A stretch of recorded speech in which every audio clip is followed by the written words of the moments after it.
Good morning, Bishnu. Dr. Ragoonath, thank you for joining us this morning. Just as we start, just give us a sense, a bit of background as to the Council for Ethical Political Behavior, where it started, and what What's their elicited the mandate? formation of it, Yeah. and what their What's mandate your is. mandate? Yeah. Okay. So the council is a spin-off from the Code of Political Ethical Behavior. Okay. The code of the code was developed in 2014 by civil society. There was no council at that point in time. Let me just make sure. The code was developed, and within the code, there is provision for a council to monitor adherence to the code. But so when the code was developed by civil society, which is the IRO, the chamber, the Publishers and Broadcasters Association, the Catholic Church, all of those various organizations, Fighton and all of them, the women's organization, they all came together, developed a code. There was no council. The code was then taken to the political parties. The political parties endorsed the code and said, fine, we are in agreement with this, let us move forward with it. It was only after the political parties endorsed the code that the same civil society organizations which came together and drafted the code then went out there headhunting and pulled together a council. So that is where the council came in.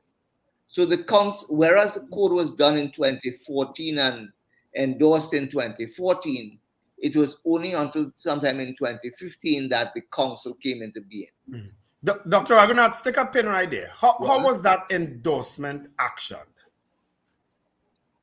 When you say how was it action, what how was it done? Was it by way of a document signed by the general secretary of the parties, or what? How was that done?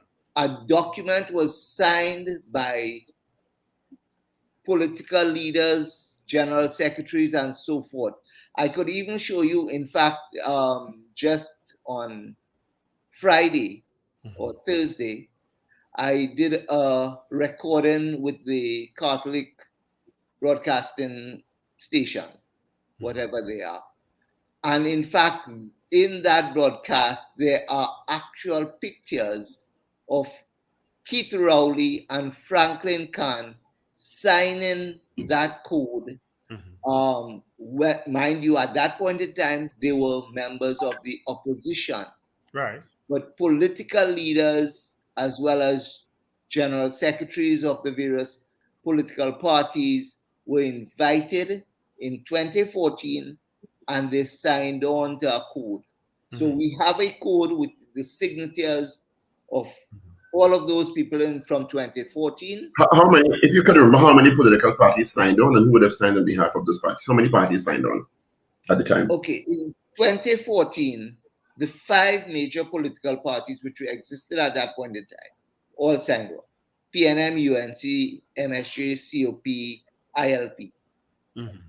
Between 2015 and 2021, several other parties came on and signed on to the code.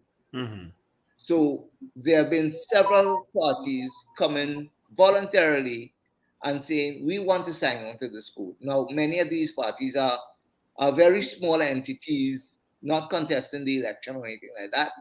But they decided they wanted to sign on, and we invited them to all to sign. Has NTA and PEP signed on? PEP? No. NTA and PEP, they have not signed? They are not signatories. Okay. To the code. Okay. Now, I looked at the Chamber of Commerce website just now, and I saw a basic framework and mandate. Is it in alignment with that, or are you working together with the Chamber of Commerce? Because I just saw it on the Chamber of Commerce website. Is that the same? Would you know if that's the same thing? That is the same thing. The Chamber of Commerce was part and parcel of the formation of that code, and in fact, they are the ones who support the founding organizations, as we call them now, They are part of the founding organizations, and they continue to keep the issues alive in their on their website. Now, you mentioned earlier on that the part of the mandate is to monitor political activity so that those who are signatories conform to what they signed on to. How do you do that? Well, to be honest with you, what we do, we look at mainstream media, and I want to emphasize this. Mainstream media issues which come out in the print press, as well as we look at some of the coming out of the electronic media. We have not been able to monitor Facebook and the social media, where we are aware that there may be some of the more nasty, whatever, however you want to describe them, more colorful posts relating to campaigns and so on. But we have not been able to monitor this. Bear this in mind. We are nine people. Well, in fact, now we are down to 8. One of them has passed only recently. We're down to 8 of us. We are only monitoring what is in the print media and what is in the electronic mainstream media. That is what we follow, and and then we invite members of the public to submit complaints should they be able to see or to witness and can provide evidence of breaches of the code. So we do not claim at all to have the resources to monitor every bit of media that comes across there. No, you're monitoring press, Guardian, Express, Newsday. You're monitoring television stations and the radio stations that you can monitor, which is, we have 36 radio stations in Trinidad and Tobago, and we have about 5 or 6 fully talk stations and very politically charged. In the modern era, because part of your mandate is monitoring, am I correct in saying that? Yes. Even with your limited resources, all political parties may not broadcast on mainstream media, but they stream their broadcasts. And their political meetings are highly publicized. So how can you effectively monitor if you're not monitoring digital platforms where all these political parties are streaming and they advertise we are having a political meeting, particularly in the lead up to this local government election, which is high stakes, and to fulfill your mandate effectively? Because I'm having a bit of a conflict in my mind where the council is existing in 2023 as opposed to 2014, when digital media wasn't as prominent, where most of the consumption is taking place on digital media, and you are not monitoring digital media, where these major political parties are streaming their broadcasts. And you're waiting for the papers to report, or electronic media taking their reports to, and leaving out a large part of these meetings where the newspaper may not carry what may be unethical or offensive commentary on either side. And that I admit is our major shortcoming, in that we cannot monitor all of these things. So, for instance, you just said 30 plus radio stations. We cannot monitor all of them. We cannot monitor all of them. But you can monitor PNM website, UNC website, NTA website, PP website, which are streaming their broadcasts, their meetings. You don't have to monitor all the radio stations, but the radio stations are carrying the meetings. There are about 5 main political elements contesting this election. So I find it a bit conflicting for me that you cannot monitor these 5 entities when that is your mandate. The monitoring all, okay, so I take the complaint that yes, we have not been monitoring effectively, and I take that as a given. And again, this is the challenge. We are not resourced by anybody. This is a voluntary activity on behalf of members of the council. There's absolutely no funding coming from anybody to say we could pay anybody to assist us in monitoring. So again, it depends now on 8 people having to sit down there and probably sit at there trying to monitor every meeting, every political meeting, which becomes literally impossible for us to do. But isn't that what you signed up for, though? Because and correct me if I'm wrong, but can you understand any political entity hearing an official communicate about their activity from the council and hearing and knowing that other political entities are making potentially equally offensive statements, but you respond to a particular complaint validly so because that's part of your mechanism, and you're not and you don't have the resources to effectively monitor even on a little wider scale. So it may come across as unbalanced.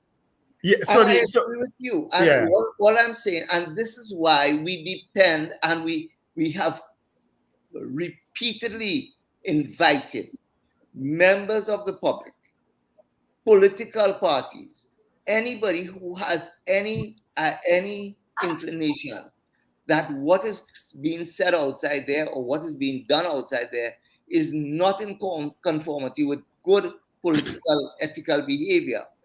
Just let us know. It was only at that point in time. Let me give you a simple example. Last night on one of the television news programs, for instance, I saw where there was actually something where I believe it was the PEP went to one of the PNM candidates' offices and was knocking on the door, whatever else. And I really didn't see the entire story. I just glimpsed it. I will now try and follow up on it. And therein, within the byline and the storyline given in the newscast, was that the PNM now expects the council to go investigate that what Philip Alexander was knocking on the door for. Now, again, all of this is part and parcel of a campaign. Am I supposed to be following around Philip Alexander throughout the country? No. But now I am dependent upon people now to say, this has happened. And that has happened. And if you could tell me that that has happened, well, fine. Let us take it from there. If, however, we make no bones about it, we are not resourced to follow everything on the media, and yes, you could criticize. Let me tell you why I have a difficulty with this. And I understand what you're saying, Dr. Ragoonath. You are a political scientist. Your investigations follow a particular scientific format. You are very well aware in the scientific realm, and you are a political scientist chairing a council for ethical political behavior. And you're admitting that your data collection and sources are not funded or resourced adequately to get a whole picture of the political environment. Would I be incorrect in saying that? Yes, you are correct in saying that. But you are putting commentary and statements out that can have an effect on the entire political environment with a flawed data collection mechanism. Agreed. Hence the accusation of being biased. No, I'm not, but I don't know what bias suggests intent. I am just looking at, and you could make your point after, Wendell. I am just looking at, well, right, okay, but I'm prosecuting a different angle. You can prosecute that at the end if you want after. My concern is that you are somebody looked upon with credibility because you're a political scientist, you're a scientist. So data collection and sourcing of information to present a comprehensive overview of the scenario, because you are monitoring and evaluating a political environment. So your mechanism for data collection has to be as sound as your assessment or your pronouncements on the environment. Am I wrong? You are not wrong. And if you are citing a major flaw through no fault of your own, a major flaw in your monitoring of the environment, that has to be of great concern. We can't just dismiss that as nothing. That is a major and significant issue because you want to present to the public a view of the political environment that takes into consideration everyone's commentary and whether or not the environment as a whole is adhering to the political codes established and signed on to. And I take that criticism, but clearly bear in mind several things. One, while yes, we are operating without full data, without proper data, we only could operate as at this point in time with what we have. Yes, we could be accused of simply saying that we are not monitoring the entire political scenario, and I take that as a given. But again, guess what? Is there any other institution telling us what we are not, what we're doing right or what we're doing wrong? Is there anything like that? No. Dr. Ragoonath, let me ask some direct questions. You said that the NTA and the PEP have not signed on to this. Is it that you are not required to monitor them or report on them? What we did once the election date was announced, in fact, no, after the election date, once nomination day came and went, we got a listing of all from the EBC of all the parties which nominated candidates to contest the election. Okay. We then sent a copy, an electronic copy of the code to all of those parties, informing them that this code is in existence, and we are asking them to transmit the code to all their candidates so their candidates will be aware of the code. And we then simply say, well, we are monitoring whether you are signatory or not. We also told them that you are also invited, should you so desire, to submit complaints to the council, which we will consider. The NTA was the first party for this election campaign that sent us a complaint. They are not a signatory. Right. We dealt with their complaint. And was that the complaint about the PNM meeting in San Fernando? No, that was the complaint about the PNM meeting in St. James. Okay, right. So your public utterance was based, I think, on the PNM meeting in San Fernando. Was that by way of a complaint or you monitoring it? And that was a second set of complaints that came in from the UNC. Right. Okay. So in fact, the two releases that we have issued to date, where we have cited parties as having breached the code, came about, and we make sure that when we issue the release states specifically, this is a complaint that came in from so and so. This is their understanding of what the breach is. Right. We then dissect what has been actually said, and then we now say, okay, fine, based on what the complaint was, whether the complaint had merit or did not have merit in all its aspects. So in the case of San Fernando, for instance, that was a UNC complaint.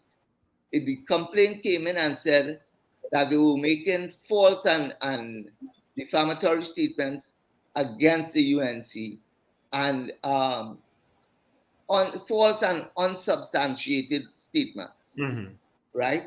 We could not determine whether it was false or not. What we could determine was it was unsubstantiated. Okay? So it is in that context we said, while we could not say false, we said it was unsubstantiated. And that's where we are. So the two releases where we cited parties as having breached the code were based on complaints which we list out in the release. This is the complaint that we received.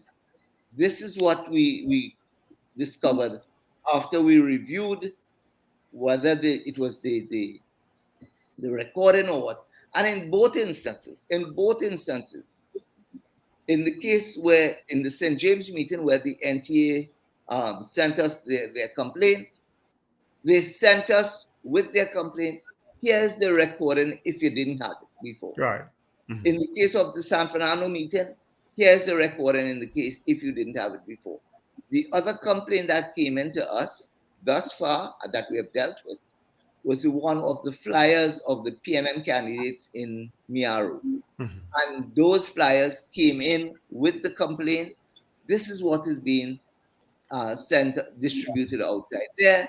So the only complaints you have had thus far are 3 complaints against the PNM. You haven't had complaints against anyone else.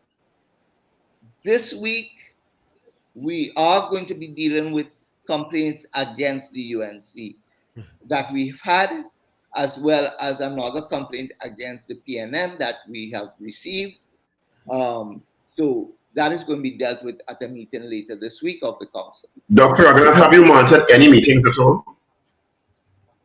I have been able to listen to some of the meetings which are aired on mainstream television. Have you found any disturbing comments coming out of any of those meetings? Again, some of those, no. Again, yes, we have found some offensive statements coming out of those meetings, and we are going to be reporting on that. We're going to be dealing with some of those this week. All right. What are the main breaches of the code that you've identified generally so far? The main breaches of the code. Okay, so basically, when the code was set up, and we were invited to serve on the council, we were told, look at several things. Try and let people focus on issues, not on personalities. Let us not degrade people. Let us not try to undermine people's characters and those sorts of things. That literally is where we wanted the campaigning to go.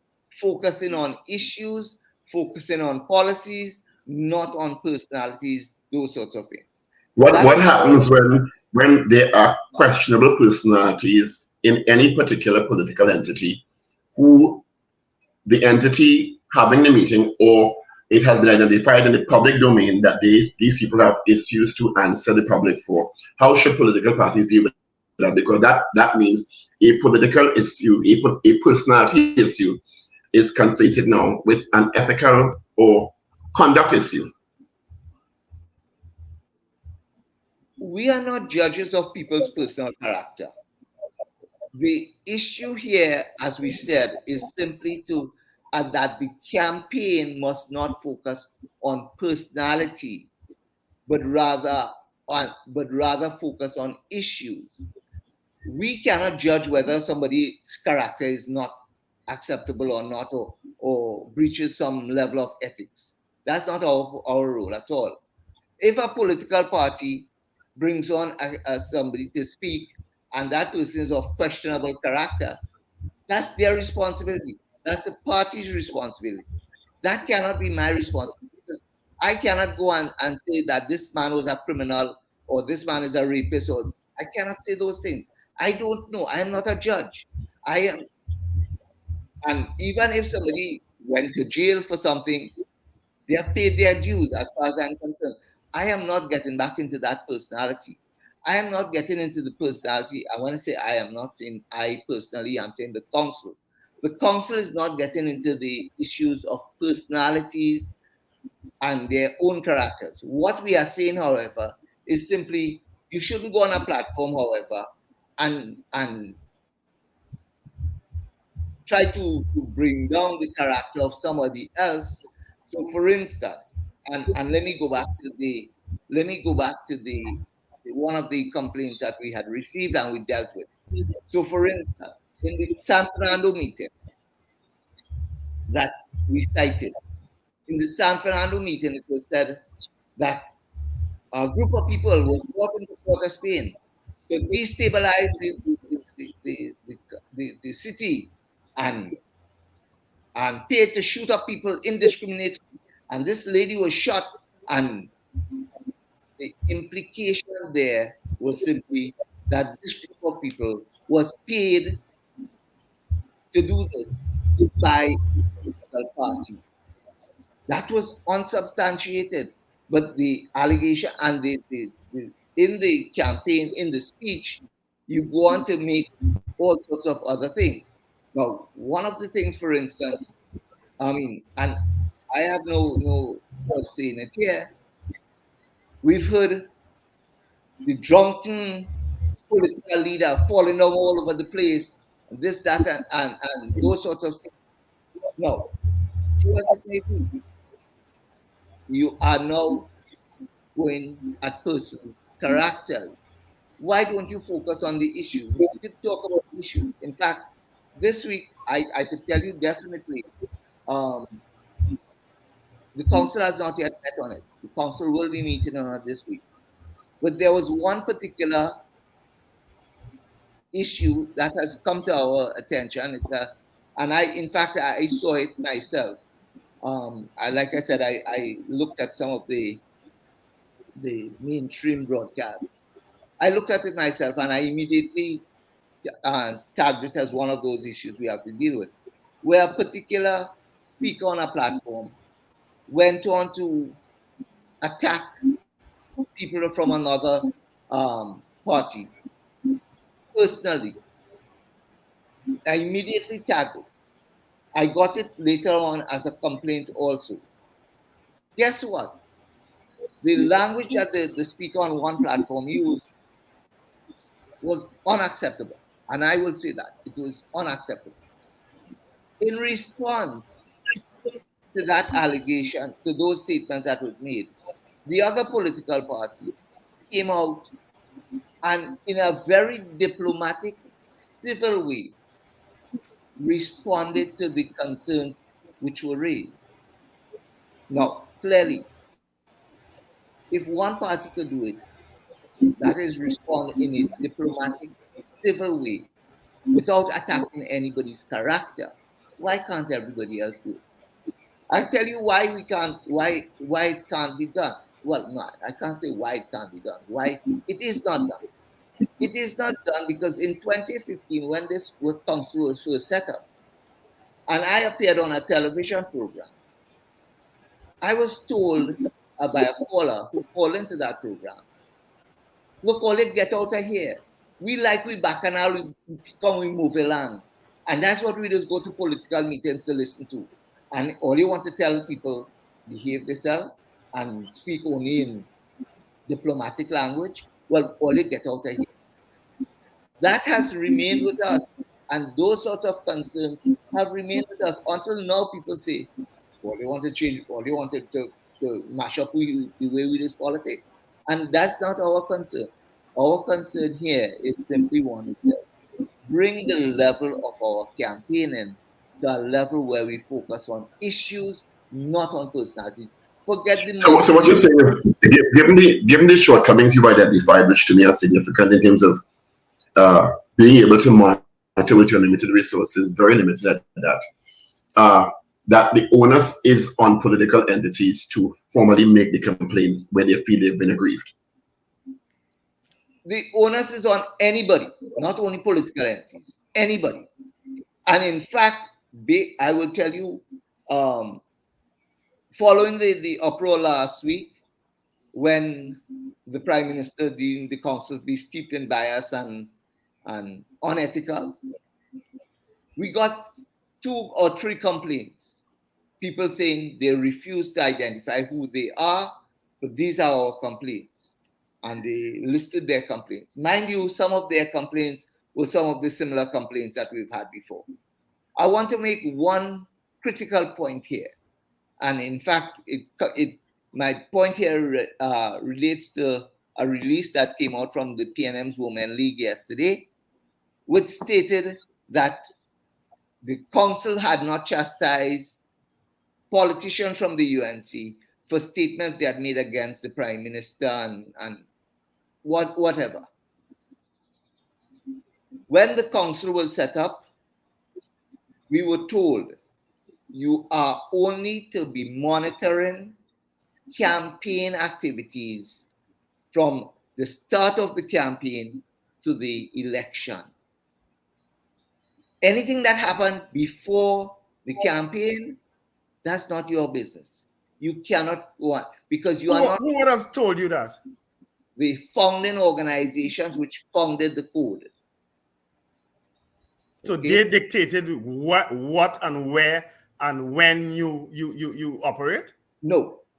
This code relates to campaign activities only. This is not a year-round monitoring process. All right. So but do you think that's productive? Do you think that's productive? Because you just spoke about a caller who opined about political culture and what he or she feels is the appetite for bacchanal pecan confusion on the campaign trail as part of our political culture. Do you think it's productive then to only monitor when an election is called vis-a-vis the campaign, if we are to effectively change that political culture? Yeah. The simple answer to that question is no. It is not productive, but bear in mind, again, coming back to our limitations, we were told you are only monitoring campaign activity. That is why when an election date is announced, we immediately put out a release. We will now start monitoring this campaign. Have you made interventions to the individuals or groups that were instrumental in forming the council?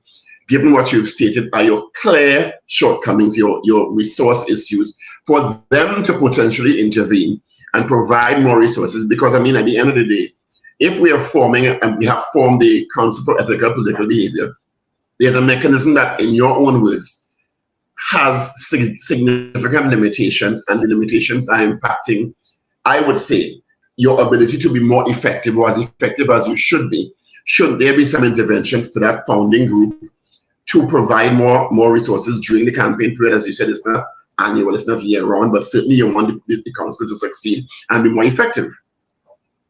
And again, in response to that question that has been raised, and I will say, again, without fear of contradiction, when the council was set up in 2015, we were only in 2015 two groupings within, or two organizations within those founding organizations contributed some seed money for us. The Roman Catholic Archbishop, and I'm saying Archbishop, and Satmaraj from the Sanatan Dharma Mahasabha. Both of them give us money, which until today pays for our website hosting and other minor expenses we may incur. So for instance, in 2021, we needed to go to Tobago to get the political parties to sign on to the code. That seed money covered that. But since 2015, since that initial seed money, absolutely nothing has come forward. Have you intervened? Is the Chamber of Commerce one of those organizations who would have been fundamental in the formation, and have they contributed any money? You said two, and certainly not them. And as I stated, only those two. Yes, the Chamber of Commerce is a member, is one of those founding organizations. I should also say, to give credit where credit is due, the Publishers and Broadcasters Association, they are also part of that founding organization. And in 2015 and in 2020, through the Publishers and Broadcasters Association, I think we had the Guardian and the Express do flyers, the code in a single page, which they distributed with their newspapers in 2015. Now, something is occurred to me, Dr. Ragoonath. You said there have been complaints and persons have sent links and or content of political meetings to you. A large part of where some of the offenses to me take place, because I monitor all sorts of media, is social media, the memes, the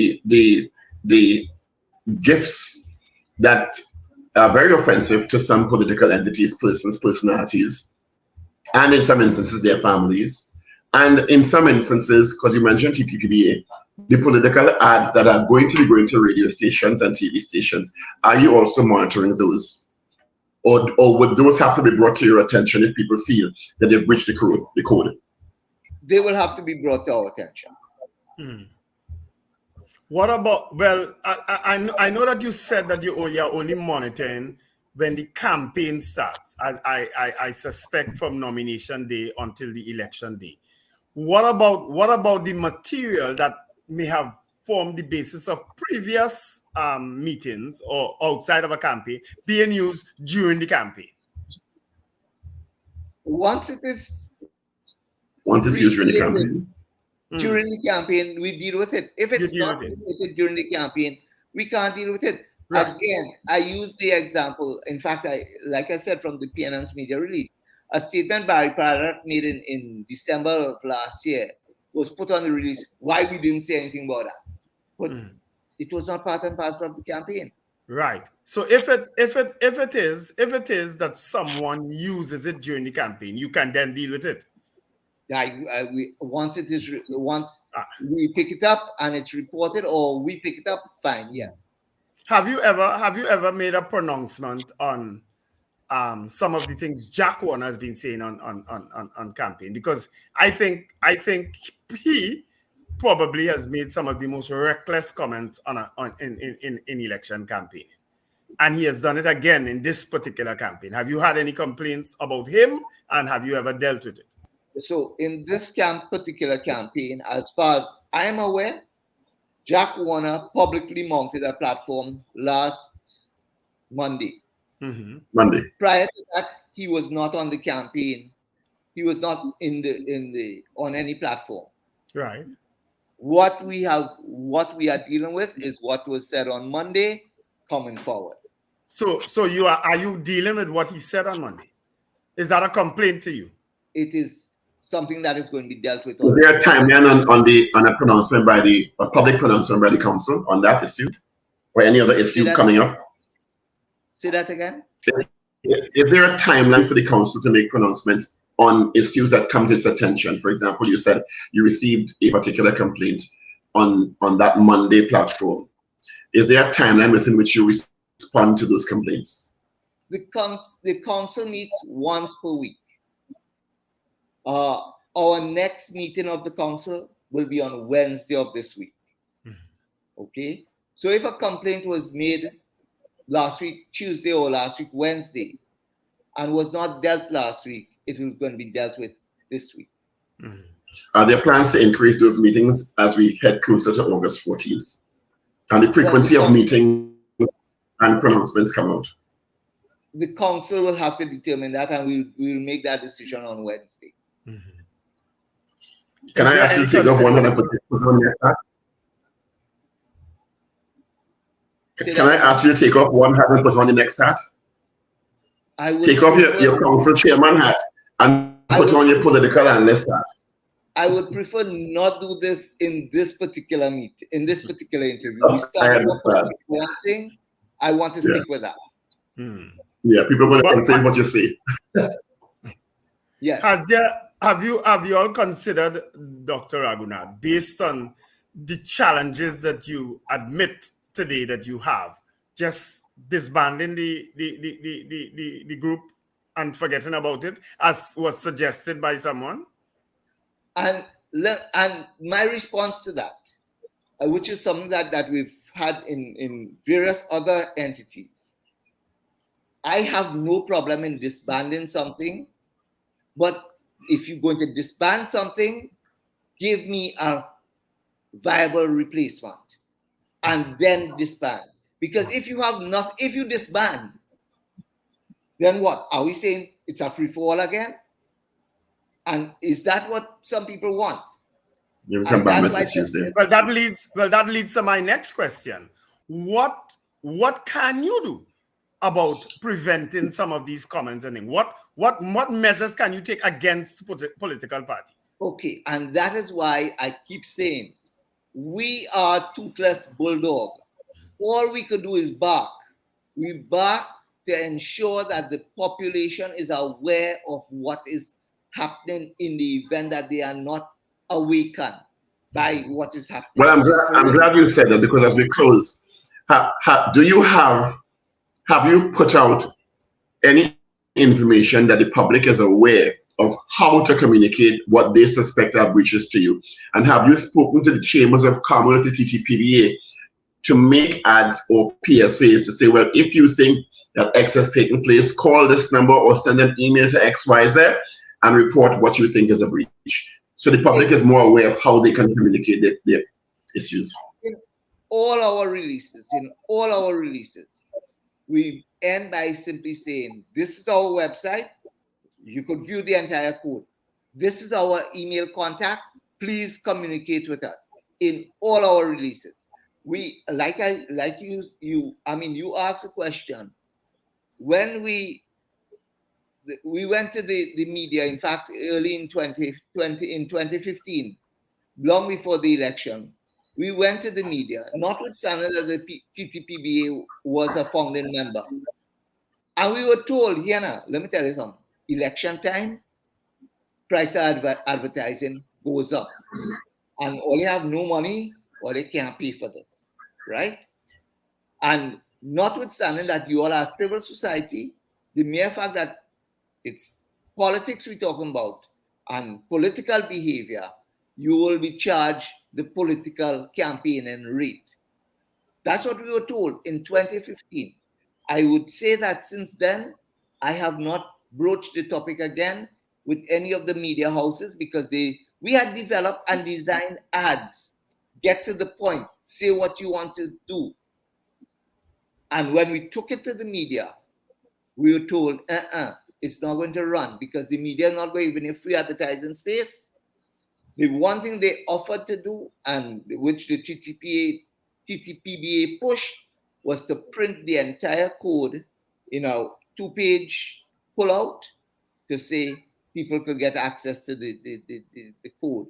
But that is as far as they were willing to go. All right. Dr. Ragoonath, thanks for being with us this morning. We appreciate your time and your contribution.